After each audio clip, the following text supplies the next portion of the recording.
Olá, amigos do Tô Ligado. Hoje, estamos prestes a adentrar o mundo conturbado da vida política de Luiz Inácio Lula da Silva. Preparem-se para um mergulho profundo nas águas turbulentas de escândalos, corrupção e abusos de poder que marcaram sua trajetória.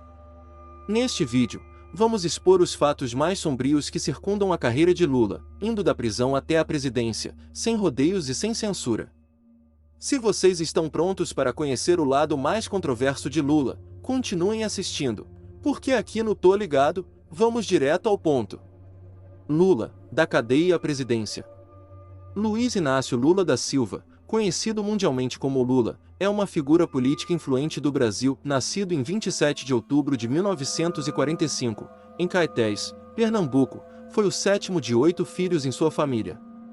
A família de Lula migrou para o litoral de São Paulo nos anos 50, época em que muitos nordestinos se deslocaram para o sul.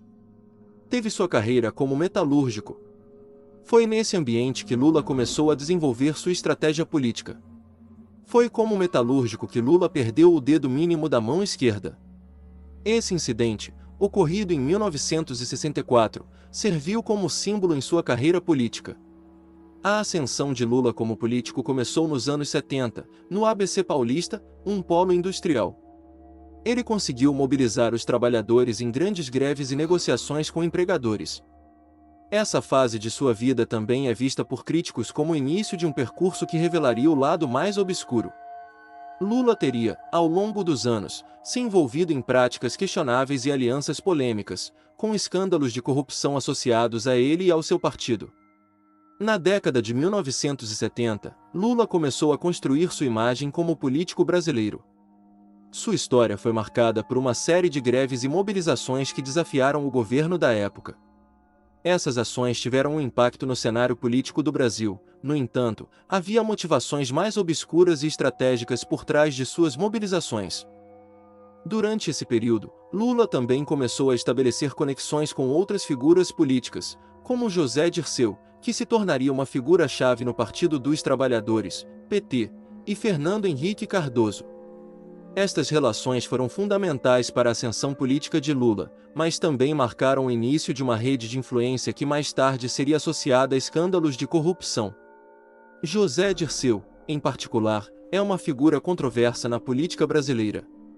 Seu relacionamento com Lula e seu papel no PT são frequentemente citados como exemplos de como alianças políticas podem ter ramificações profundas e, às vezes, questionáveis. Sob a liderança de Lula, o PT teria se desviado de seus ideais originais, envolvendo-se em práticas de corrupção e poder pelo poder. A habilidade de Lula para manipulação foi usada como um trampolim para seus próprios objetivos políticos. A fundação do Partido dos Trabalhadores, PT, em 1980. O PT foi criado propondo-se a ser um contraponto às práticas políticas tradicionais. No entanto, esta fase inicial do partido e as candidaturas presidenciais subsequentes de Lula também revelam aspectos controversos de sua carreira política. Sob a liderança de Lula, o PT pretendia ser uma alternativa à política convencional, enfatizando a ética e os direitos dos trabalhadores. Contudo, desde o início, Lula usava o partido como uma ferramenta para promover sua própria imagem e agenda. Sob seu comando, o PT gradualmente abandonou seus princípios originais em favor de uma busca pelo poder.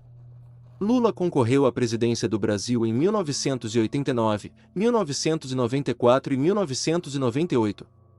Em cada uma dessas eleições, ele não conseguiu obter vitória, em parte devido à sua retórica e imagem radical. Essas derrotas refletiam uma desconexão entre Lula e a maior parte do eleitorado brasileiro, que ainda não aceitava suas ideias consideradas extremistas. Após as derrotas consecutivas, houve uma notável mudança no discurso e na imagem pública de Lula e do PT. Essa mudança foi um ato calculado de traição aos ideais originais do partido, argumentando que Lula e seus aliados optaram por adaptar sua mensagem e imagem para se tornarem mais palatáveis ao eleitorado, em vez de manterem uma postura radical. As adaptações feitas por Lula são exemplos de oportunismo político. Ele tentou disfarçar, sob a capa de moderação e pragmatismo, para alcançar o poder, abandonando muitos dos princípios que originalmente defendia. A eleição de Luiz Inácio Lula da Silva em 2002 como presidente do Brasil foi o resultado de uma mudança drástica em sua estratégia política e de marketing. Esta transformação é frequentemente citada como um exemplo do lado mais calculista e oportunista de Lula. Depois de 3 tentativas fracassadas de se eleger presidente, Lula e o PT decidiram mudar sua abordagem. Eles contrataram um novo marqueteiro e reformularam a imagem pública de Lula. Essa mudança foi menos sobre adaptar-se aos tempos e mais sobre mascarar suas verdadeiras intenções e ideologias para ganhar aceitação popular. Anteriormente conhecido por ser radical, Lula suavizou significativamente seu discurso. Para alguns, isso foi uma traição aos princípios originais do PT e uma evidência de que Lula estava disposto a fazer e dizer qualquer coisa para chegar ao poder. Ao adotar uma postura mais moderada, Lula conseguiu atrair uma base eleitoral mais ampla, incluindo setores da classe média e empresários que antes desconfiavam de suas políticas. Essa mudança foi uma manobra cínica, uma tentativa de apagar seu passado mais radical e apresentar-se como um candidato palatável para todos. A estratégia reformulada provou ser bem-sucedida, e Lula foi eleito em 2002. No entanto, essa vitória é vista por alguns como resultado de uma campanha baseada em promessas vazias e um discurso enganoso, projetado para ocultar suas verdadeiras intenções políticas. A mudança de estratégia de Lula é um exemplo clássico de oportunismo político. Ele estava mais interessado em ganhar poder do que em manter a fidelidade aos seus princípios políticos e ideológicos. A presidência de Lula, iniciada em 2003, é frequentemente lembrada pelos escândalos de corrupção que marcaram seu governo, o lado mais sombrio e controverso de seu mandato. Lula é reconhecido por implementar programas sociais como o Bolsa Família, que foram também usadas como ferramentas para ganhar apoio eleitoral, desviando a atenção de práticas governamentais questionáveis. O governo Lula foi marcado por vários escândalos de corrupção, incluindo o infame Mensalão e posteriormente a Operação Lava Jato. Esses escândalos revelaram um amplo esquema de corrupção e compra de votos, levantando questões sobre a integridade de Lula e seus aliados, sugerindo que suas políticas sociais poderiam ter sido uma cortina de fumaça para encobrir atividades ilícitas. Lula, supostamente, usou as políticas sociais como meio de consolidar poder, beneficiando-se politicamente desses programas. Havia intenções ocultas focadas em manter o PT no poder. As políticas de Lula tiveram implicações devastadoras no cenário político brasileiro, marcando um tempo de corrupção desenfreada e manipulação política. Lula permanece envolto em escândalos de corrupção durante seu governo. Ele é o símbolo de como a corrupção e o oportunismo político podem afetar a administração pública. Durante e após a presidência de Luiz Inácio Lula da Silva, diversas controvérsias e acusações de corrupção vieram à tona, culminando na sua prisão e nas investigações da Operação Lava Jato. Esses episódios são frequentemente citados para questionar sua conduta pessoal. A Operação Lava Jato, iniciada em 2014, foi uma das maiores investigações de corrupção na história do Brasil. Ela revelou um vasto esquema de corrupção envolvendo políticos de alto escalão, incluindo Lula, grandes empresas e a Petrobras, a estatal de petróleo do país. As acusações contra Lula incluíam corrupção passiva e lavagem de dinheiro. Lula foi condenado em 2 casos de corrupção, sendo o mais notório o caso do Triplex no Guarujá. Essas condenações resultaram em sua prisão em abril de 2018. A prisão foi vista como uma justiça muito devida. Anulação das condenações pelo STF. Posteriormente, em 2021, o Supremo Tribunal Federal, STF, anulou as condenações de Lula, argumentando que o tribunal em Curitiba, que julgou seus casos, não tinha jurisdição adequada. Esta decisão foi controversa, considerada por alguns como uma manobra política para proteger Lula. A conduta de Lula e a integridade de seu governo são questionáveis. As controvérsias e as condenações são indicativos de uma conduta corrupta e de um sistema que Lula teria manipulado em seu benefício. Independentemente da anulação das condenações, as acusações de corrupção deixaram uma marca permanente no legado de Lula. Ele é visto como um exemplo de como a corrupção pode infiltrar-se nos mais altos níveis de governo, manchando as realizações políticas e sociais. Retorno ao poder e acusações atuais. O retorno de Luiz Inácio Lula da Silva ao cenário político tem sido marcado por intensas controvérsias e acusações. Essas acusações incluem tentativas de instaurar o comunismo no Brasil, influência indevida de organizações e personalidades, e financiamento ilícito. Após a anulação de suas condenações pelo STF, Lula retomou sua presença ativa na política brasileira. Este retorno é visto por alguns como um sinal preocupante, uma agenda para instaurar políticas comunistas no Brasil. Alegações de apoio da mãe de 8 influenciadores. Há alegações de que Lula teria o apoio de organizações como a Mind 8 e de influenciadores digitais, como Felipe Neto, para promover sua imagem e agenda política. Essas acusações incluem pagamentos a youtubers e artistas para criticarem e derrubarem o governo de Jair Bolsonaro. Financiamento ilícito e narcotráfico. O governo de Lula também é suspeito de financiamento de campanha oriundo de fontes ilícitas, incluindo supostos laços com o narcotráfico. Essas acusações são extremamente graves e devem ser tratadas com cautela. Influência na política latino-americana. Em 1990, foi criado o Foro de São Paulo, na cidade de São Paulo, como uma iniciativa do Partido dos Trabalhadores, PT, do Brasil, liderado na época por Luiz Inácio Lula da Silva. Impacto na democracia. O foro influencia negativamente a democracia na região, promovendo líderes autoritários ou políticas que enfraquecem as instituições democráticas. Isto torna-se muito evidente em países onde governos de esquerda foram acusados de corrupção, repressão ou má gestão econômica. Polarização política. O foro contribui para a polarização política na América Latina. A ênfase nas políticas de esquerda amplificam divisões ideológicas, prejudicando o diálogo e a cooperação entre diferentes grupos políticos. Efeitos econômicos negativos, gestão econômica inadequada, inflação e desestabilização dos mercados. Relações internacionais. Foro compromete as relações dos países latino-americanos com outras nações, especialmente aquelas que têm visões políticas ou sistemas econômicos diferentes. Influência sobre políticas sociais. As políticas sociais podem levar à dependência governamental e à erosão de valores tradicionais ou de mercado. Existem alegações sobre a tentativa de influenciar eleições em outros países da América Latina, como a tentativa de interferir na vitória de Javier Milei na Argentina. Possibilidade de impeachment e nova prisão. Existe a possibilidade de um futuro impeachment ou até mesmo uma nova prisão, baseadas em acusações de corrupção e má conduta. Fraudes e corrupção nos governos de Lula. Aloysio Mercadante, ex-ministro investigado por tráfico de influência e obstrução de justiça.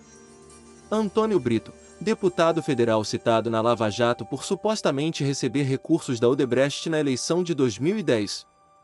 Paulo Bernardo, ex-ministro preso em 2016 em um desdobramento da Operação Lava Jato. Celso Pancera, ex-deputado federal e ex-ministro, alvo da Operação Catilinares em 2015. Jorge Bittar, ex-deputado federal, acusado de receber propina da Odebrecht na Operação Lava Jato. Nery Geller, deputado federal condenado por abuso de poder econômico nas eleições de 2018. Manuela Dávila, acusada em 2017 de receber Caixa 2 via doações de campanha. Geraldo Magela, ex-deputado federal, distrital e ex-secretário de Habitação do DF, investigado por um suposto esquema de fraude para a construção de moradias e cobrança de propina. Carlos Fávaro, senador investigado por omissão e improbidade administrativa em um caso de possível crime ambiental. Cátia Abreu, senadora investigada em um desdobramento da Operação Lava Jato por suposto recebimento de R$500 mil da Odebrecht por meio de Caixa 2. Cristiano Zanin, advogado de Lula, investigado na Lava Jato do Rio de Janeiro em 2020 por suposta participação em desvios no Sistema S. Caso do Triplex do Guarujá. Documento de compromisso de compra com a Bancop, encontrado na casa de Lula, mostrava o compromisso do casal de adquirir o apartamento número 141 no empreendimento Solares.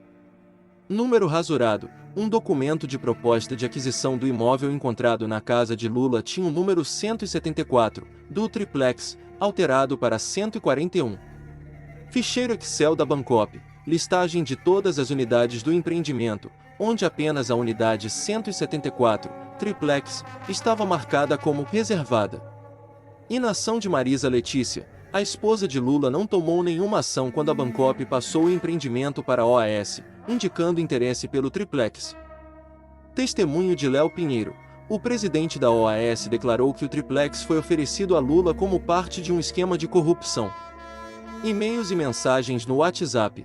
Trocas de e-mails e mensagens no WhatsApp entre funcionários da OAS mencionavam o chefe, a Madame e Fábio, interpretados como referências a Lula, Marisa e seu filho. Testemunho do porteiro. O porteiro do Solaris afirmou que era de conhecimento geral que o triplex pertencia a Lula. Visita ao triplex. Lula visitou o triplex, o que foi interpretado como evidência de seu envolvimento. Projetos e eletrodomésticos para o triplex. A OAS realizou obras e comprou eletrodomésticos para o triplex, indicando que estava sendo preparado para Lula. Artigo do jornal O Globo. Um artigo mencionava Lula como proprietário do triplex no Guarujá. Tratamento diferenciado ao PT. Testemunhos indicaram um tratamento preferencial ao PT em esquemas de corrupção. Declaração de IRS. Lula e Marisa declararam a posse do apartamento simples em Guarujá, mas não declararam o triplex. Mensalão. O primeiro grande escândalo descoberto durante o governo Lula, em 2005, denunciou compra de votos de deputados com dinheiro público desviado com a ajuda do ex-tesoureiro do PT Delúbio Soares e do Operação Marcos Valério. O esquema foi revelado por Roberto Jefferson e chefiado, conforme as investigações da época, pelo ex-ministro José Dirceu. Renúncia de Palocci. Em março de 2006, ainda sob o governo Lula, Antônio Palocci renunciou ao cargo de ministro da Fazenda. A renúncia aconteceu depois da acusação de que ele teria chefiado o esquema de corrupção na época em que era prefeito de Ribeirão Preto. Palocci teria cobrado mesadas de até R$50 mil mensais de empresas que prestavam serviços à prefeitura para os cofres do PT.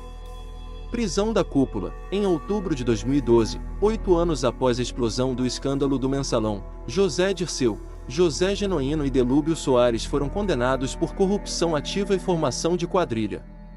Em agosto de 2014, Genuíno pediu progressão de regime e passou a cumprir a pena em casa, assim como Delúbio e Dirceu.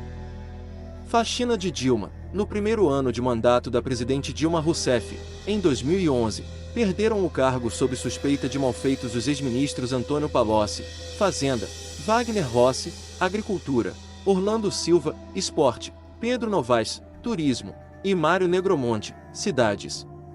Dilma enfrentava a primeira turbulência no poder. Lava Jato.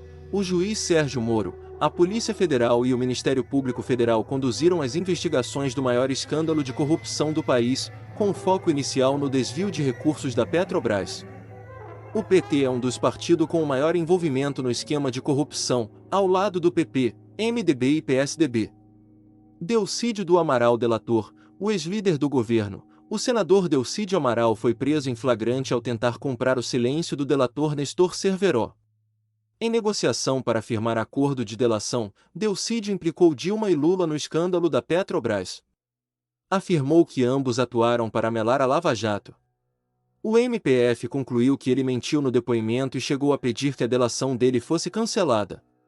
Impeachment de Dilma. Em parecer unânime, o Tribunal de Contas da União, TCU, acusou a ex-presidente Dilma Rousseff de prática de pedaladas fiscais, manobras contábeis, que foram consideradas crime de responsabilidade fiscal. Partidos de oposição se uniram, formalizaram pedido de impeachment na Câmara, acatado pelo então presidente da Casa, Eduardo Cunha, MDB-RJ, em dezembro de 2015. O afastamento da petista foi avalizado no Senado em 31 de agosto de 2016. Lula preso, condenado a 12 anos e 1 mês de prisão por corrupção passiva e lavagem de dinheiro no caso do triplex do Guarujá, no âmbito da Operação Lava Jato. O ex-presidente se entregou à Polícia Federal em 7 de abril de 2018 e cumpriu pena na Superintendência da Polícia Federal em Curitiba, e durou até o dia 8 de novembro de 2019, após o Supremo Tribunal Federal, STF, ter derrubado a prisão de condenados após a segunda instância. Lula ficou preso por 1 ano, 7 meses e 1 dia, 580 dias. Não é preciso dizer que esta lista de corrupção e ilegalidade de Lula e seus companheiros é interminável. Seria impossível criar um único vídeo com todos os escândalos. E assim, chegamos ao fim deste vídeo repleto de revelações sobre a vida de Luiz Inácio Lula da Silva. Esperamos que tenham apreciado essa exploração sem rodeios dos eventos controversos que moldaram sua trajetória política. Se vocês gostaram deste conteúdo, não esqueçam de deixar o seu like e compartilhar com seus amigos. Faça parte dos nossos inscritos no canal Tô Ligado, para ficar por dentro de mais análises diretas e sem filtro sobre os assuntos que vocês querem conhecer a fundo. Ainda temos muitos temas quentes para debater. Até o próximo vídeo. Tô Ligado!